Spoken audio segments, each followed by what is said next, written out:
and the band. Thanks to you all coming out this Sunday afternoon, Spanish Fork, Utah.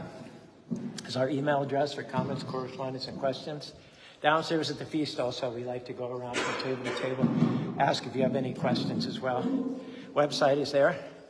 Everything is inspired by the teachings of His Divine Grace, A.C. Bhaktivedanta Swami Prabhupada, who's the founder and chair of the International Society for Krishna Consciousness. Om Agyanati Marandasya Kanangana Salavya Chaksurin Militam Yanatashmai Shri Gurave Namaha Shri Chaitanya Manavabhistam Stapitam Yanabhutare Swayam Rupa Karamayam Darati Saha Parantikam. Today our topic is programming your mind for victory. Too many people let their minds and their thoughts keep them from getting out of the starting blocks of life. I'll never get out of debt. I'll never lose this weight. The economy is probably going to sink my business. My marriage is never going to last. Too many people let their own uncontrolled thoughts keep them from getting out of the starting gate. This is going to set limits for your life. Henry Ford put it nicely. He said, whether you think you can, whether you're in the camp of people who think you can, or whether you're in the camp of people who think you can't, you're both right.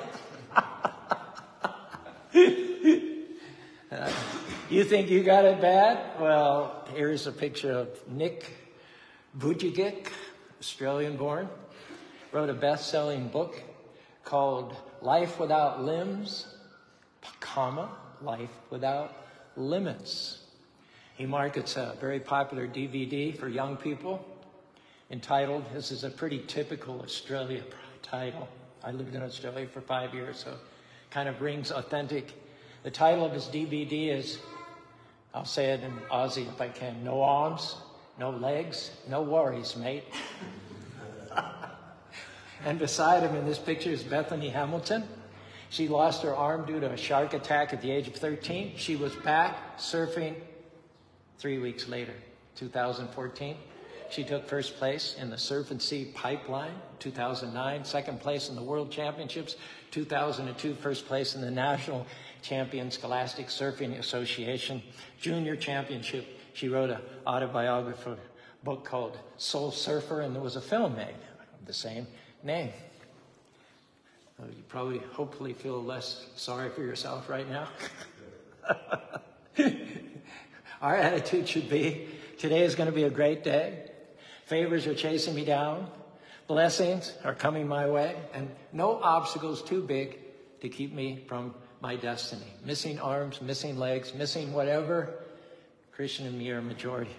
What that is programming your mind, not for defeat, but for victory, because you're going to become what it is you believe. If you believe you'll always be heavy, guess what? You're going to always be heavy. If you believe you'll never break that addiction, you're probably not going to break that addiction. If you believe you're not talented, you don't have much to offer, you probably won't end up having very much to offer at all. But you can easily turn all that around and with more positive energy, start programming your mind for victory. Krishna is known as Vijay, which is another name for victorious. Yatra Yogeshwaro Krishna Yatapa. Wherever there's a name of Krishna, wherever there are those who are dedicating, putting on the altar their talents and their abilities, their dreams and aspirations, there will never be defeat. There will never be despondency. Just the opposite. Those who keep God first place will be invincible. Hare Krishna, Krishna Krishna, Hare Hare, Hare Rama, Rama Rama, Hare. Krishna promises us himself, the creator of millions of universes. Name Parta Pranashati. My devotee will never perish. So we're not orphans. We're not adrift. We're not alone in this quagmire of this material world. Just the opposite. We're sons and daughters of the Most High God. And we can say to Krishna, by your grace, not by my efforts alone, but by your grace, with your wind in my sails, we will overcome all these obstacles of material life. Not easy. Not easy. Krishna says in the Bhagavad Gita that this material world is an ocean of problems, an ocean of dangers, an ocean of jeopardy. Samsrita ye pada palava pavam. Virtually at every step, there's risk. At every step, there's danger. If you're in the middle of the ocean, whatever temporary arrangement you might make, build a raft, learn to fish, put some shade on you're still in an extremely hazardous circumstance. Similarly, we're in the ocean. We're in the samsara of material nature, birth, death, disease, and old age. We cannot cross this nature. We cannot overcome this nature on ourselves. And yet the dramatic statement is made that if we take shelter at the lotus feet of the Almighty Lord and get ourselves aligned with His purposes for our life, that uncrossable, unsurmountable ocean shrinks, metaphorically speaking, to as much water as sinks into the hoof print of a calf in the middle of the field. Nobody even thinks twice about stepping over it. Our purpose tonight is to negate. You know, you have those circles with the cross for cigarettes and alcohol and drugs. So imagine whatever the icon would be for low expectations. You know, just imagine we're negating that today. The Buddha said it nicely. He said, what we think, we become. All that we are arises with our thoughts. With our thoughts, we make ourselves, and through ourselves, we see the world. So how many people, and I hope you're not one of them, program your mind for failure, program your mind for mediocrity, program your mind for ill health? Have you said or heard someone say 1,000 times, I'll never get well? And your mind, hearing that, goes to work, just doing exactly that. The mind, then, having heard that, make sure you'll never get well. Make sure more swelling, more pain, more discomfort. And how many people do you know going around feeling insecure, intimidated, unqualified? The mind's going to work, gives them instruction to make sure they're slow, they're clumsy, they're awkward, they make mistakes. What's happening there? The mind is programming them for defeat. The mind is working perfectly, helping us to become what it is that we think. Therefore, the Bhagavad Gita says, Bandhura atmatmanastasya yenatmanaivajatasya. The mind can either be your best friend, or if it's not controlled, directed properly, it will be your worst enemy. So our encouragement is, or discouragement, depending on how you want to see it, is to not tell this incredible tool, this command center that Krishna gave us to release defeat, to release poison, to release failure, to release mediocrity. Because if we simply turn that energy around, we can achieve everything in the positive direction. If we just start telling ourselves, you're fearfully and wonderfully made, you're well equipped, you're well able. From her birth in 1920, it looked as if Wilma Rudolph would go through life as a loser, an invalid, someone handicapped, a non-starter. She was born prematurely. She was born with not one, but double pneumonia, as well as scarlet fever. It wasn't long before, on top of everything else, she had a bout with polio, which left her with a crooked left leg and a foot twisted inward. However, she didn't have a pity party. She didn't feel sorry for herself. She got to work, determined not to allow her disability to get into the way of her dreams. Her mother often encouraged her, honey, the most important thing in your life is for you to believe, to turn your mind towards belief in a great destiny, and with that vision out in front of you, keep following it. You may or may not know that in 1940, in the Olympics, she broke 3 world records. She was the first woman to ever win 3 gold medals. She shared her story in 1977 with her autobiography called Wilma. Later, that was also turned into a television film. 1980, she was inducted into the Olympic Hall of Fame and established the Wilma Rudolph Foundation to promote amateur athletics, especially with regard to African-American female athletes. So what's going on with these people? They are guarding their minds. They may have physical shortcomings. They may not have everything that you and I have, but what they do have is a mind that will not turn towards defeat.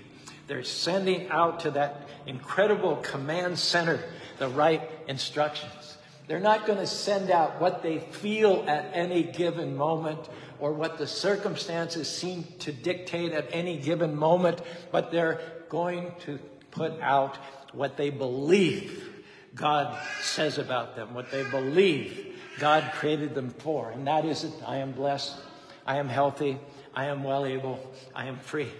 And I'm going to program all of that into the computer of my mind. I'm going to think thoughts of victory. Well, Caru, do I look like I'm blessed? Do I look like I'm healthy? Here's the key. You may not look blessed. You may not look healthy, but you got to believe it before you see it. You can't say to God, well, I'm going to see it and then I'm going to believe it, because that's what faith is all about. You have to believe it and then you can see it. Otherwise, why would we need faith? Why would we need trust in a supreme being? I may not be able to see how I get out of debt. I may not be able to see how I can get healthy, how I can get clean, but I don't have to see it because I walk by faith and not by sight. Krishna said it. I may not see it, but I believe it. If he said it, it's good enough for me. The Lord has said many things about us in the Bhagavad Gita, past, present, and future. Now, just that God has given a promise, a blessing on your life, does not mean that it's automatically going to happen.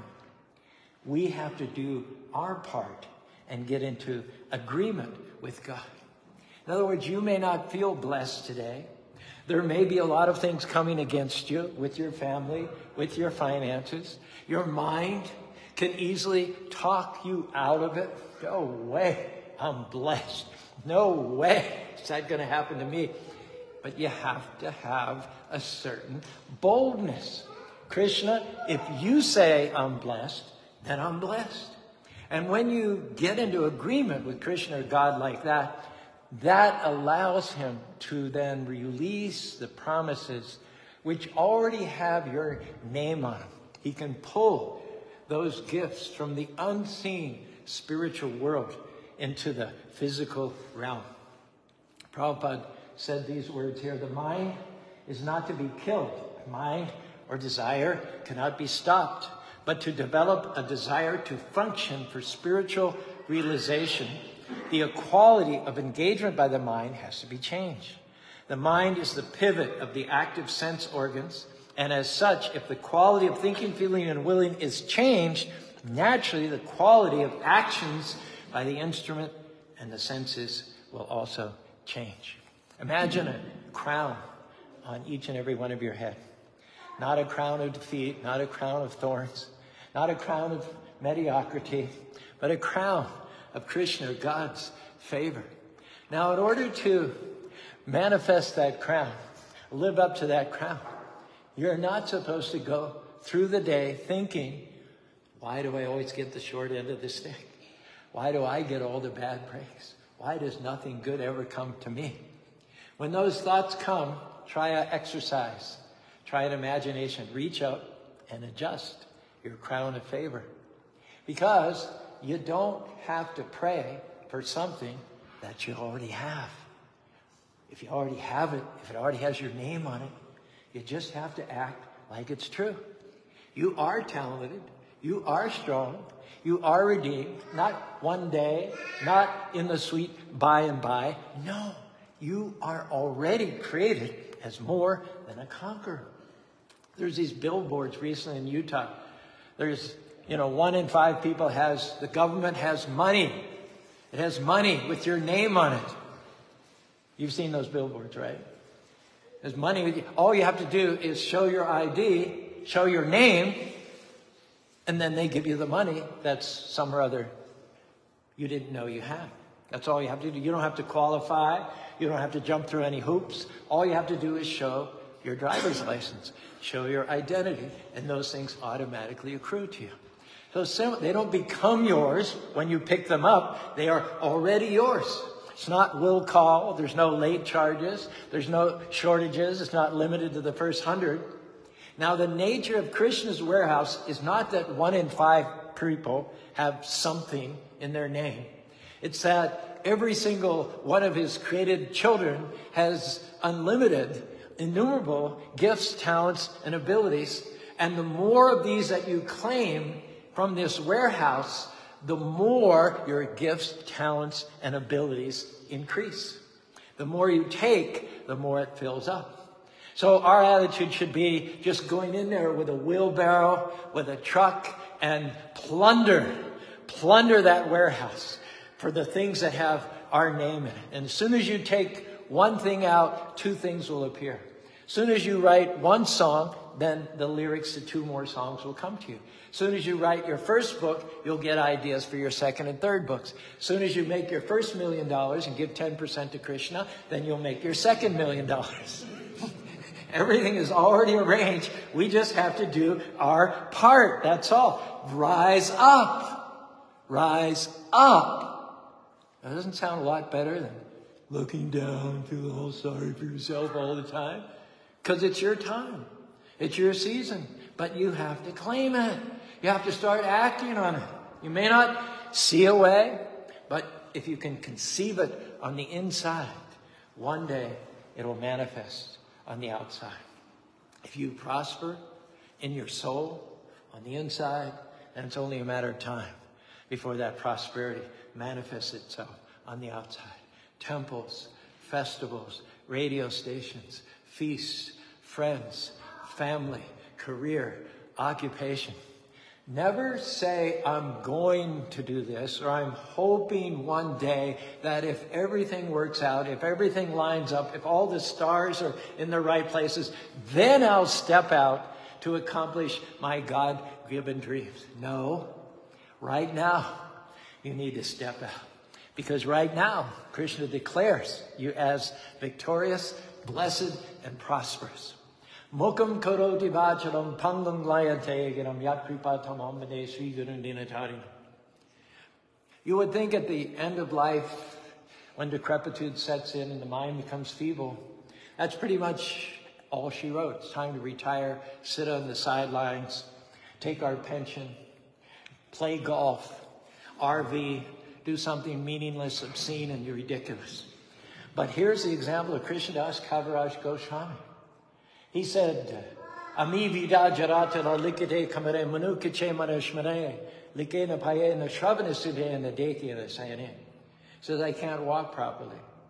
I'm lame. He says, I can't see. He says, my hand trembles. I'm deaf.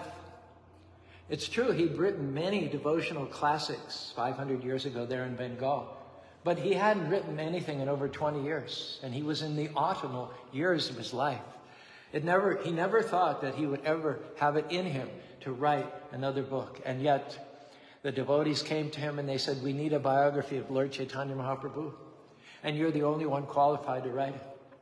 And he said, well, physically in the natural, I can't write anything. I can't even see. I can't even tremble. I can't even write my own name. But Mokam karoti vachalam pangana. If God wills it, a blind man can see stars in the skies. A lame man can cross mountains. A mute man can hear poetry. So he went, he prayed, he said, Krishna, if you want me to write this book, then by your grace, please empower me to do so. He wrote the 17-volume, get your own copy of the gifts, or 17-volume devotional classic, the Chaitanya Charitamrita, the definitive biography of the golden avatar, Sri Chaitanya Mahaprabhu, under such debilitating conditions that the fact that he even wrote it at all, it's got to be one of the spiritual wonders of the world. Similarly, big dreams are inside of each and every one of you. One day, Krishna intends for you to start a temple, start a business, sing a song, write a book, come out of debt, raise wonderful children. Krishna always puts bigger things in our spirit than our mind can handle. But the trick is, don't talk yourself out of it. Even if the odds seem against you, even if it seems like it would be a waste of your time to even try. When there's no reason for hope in the natural, devotees hope against hope because we serve a supernatural God.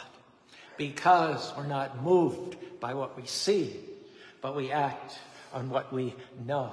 And I know that Krishna has empowered me, has equipped me. He has a promise in my heart. There are talents, abilities, gifts with my name on them. They already belong to me. Now, I'm not going to cower. I'm not going to run away. I'm not going to shirk.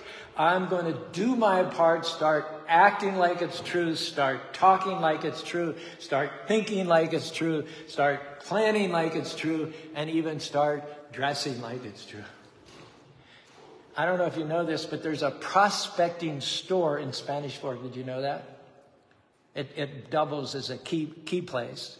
But they have prospectors' supplies in Spanish Fork. So think of this. If you want to find gold, do you walk through the mountains and expect the gold to jump out of the creeks and the caves into your hand? If you believe, if you have a reasonable expectation that there's gold somewhere, then you have to go into Spanish Fork and you have to purchase the prospecting tools, which are available for that purpose. You have to go to where you think there's the greatest likelihood of gold. You have to have envisioned the gold underneath the ground, but that's not enough to have the vision.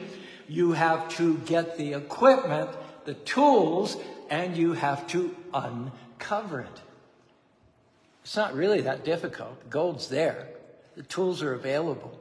But if you're too lazy to get the tools and go to where the gold is and get the dirt off the top of the gold, then I don't think you're ever going to be a wealthy man. The gold is already there. Your vision is already there. You just have to start and do a little digging.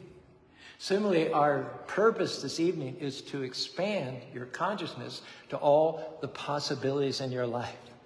These things may seem difficult, but they're not difficult when you have the Lord of millions and millions of universes on your side. Hard things become easy. Easy things become hard. Bobby and I came here 40 years ago. We had no money. There were no devotees. There's no resources. There wasn't even a very large Indian community at that time. But I have to tell you, I can stand here after 2 temples built from the ground up, a radio station, the most successful color festival in North America. I can tell you, it wasn't that hard. It wasn't as hard as it sounds. And other people find it immensely difficult to pay the rent. Well, what's the difference? Here it is, this wonderful command center that we call the mind. Are you going to talk yourself into what God has already with your name on it? Or are you going to talk yourself out of it? Enlarge your vision. Dare to call yourself victorious before you can even see it. Based on what's inside of you, call yourself debt-free, even if the bills have piled up. Based on what's inside, call yourself well, even when the doctor says it doesn't look good. Based on what's in yourself, call yourself successful, even when business is slow. Based on what's in yourself, call yourself happily married, even if you haven't had a date in 5 years. Based on what's inside, talk about being blessing to the world, even at a time when you cannot barely even take care of yourself. Well, Caru, all that's just pie in the sky, wishful thinking. No, that's not wishful thinking. That's doing what God does, bringing unseen things which already exist into the realm of the seen. If you look out this window, you can see Bishop John Kohler's little house there at the base of the Dream Mine. Sometime in 1946, he looked out over this hill and he saw this temple. He saw this temple. He told the people around him, one day there will be a gorgeous temple on that hill. He thought it might be more tactful not to mention that it would be not a Mormon temple. He left that part out.